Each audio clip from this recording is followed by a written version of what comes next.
Alors aujourd'hui, le but de la présentation avait pour intérêt de montrer comment un produit de consommation de masse, un produit de consommation courante, avait aussi des fonctions écologiques. Pour 85 de la composition du panneau, c'est de la fibre et c'est de la fibre qui est 100 recyclée.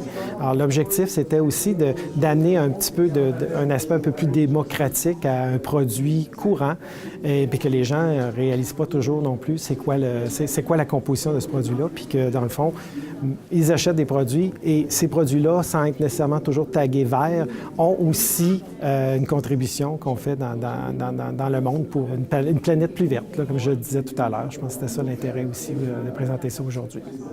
Nous, on avait quand même une obligation de trouver de la fibre. Et comme j'expliquais dans la présentation, chez Tafisa, l'intérêt n'a jamais été de couper des arbres pour faire du panneau de particules. Pour nous, ça ne fait pas de sens. Un arbre, on le coupe pour faire une application qui va servir vraiment pourquoi on coupe l'arbre.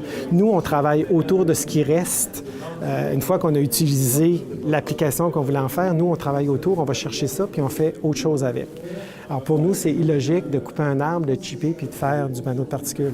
L'arbre doit servir à ce à quoi il doit servir.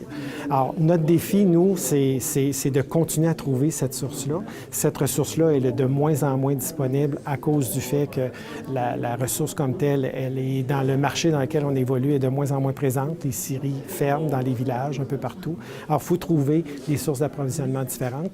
Et, dans le fond, la valorisation du bois qui est de démolition, de construction, de rénovation, qui sont des produits qui, à venir il y a quelques années, étaient tout simplement détruits ou brûlés. Alors maintenant, on trouve une utilité pour ce produit-là. Et puis nous, ça nous permet aussi de continuer notre travail de développement, puis aussi de continuer à offrir ces produits-là dans le marché. Je pense qu'il faut que les gens soient de plus en plus conscientisés dans les matériaux qu'ils achètent, dans les produits qu'ils achètent, d'où ça vient. Un peu comme on le fait avec... moi, je suis dans les produits de panneaux, mais je pense que si on compare ça à l'alimentation, on a la même approche aujourd'hui. On est de plus en plus concernés parce qu'on achète, on veut savoir d'où ça vient. Mais je pense qu'on peut élargir ça un peu plus large pour faire en sorte qu'on ait aussi cette conscience-là pour d'autres biens de consommation qu'on achète.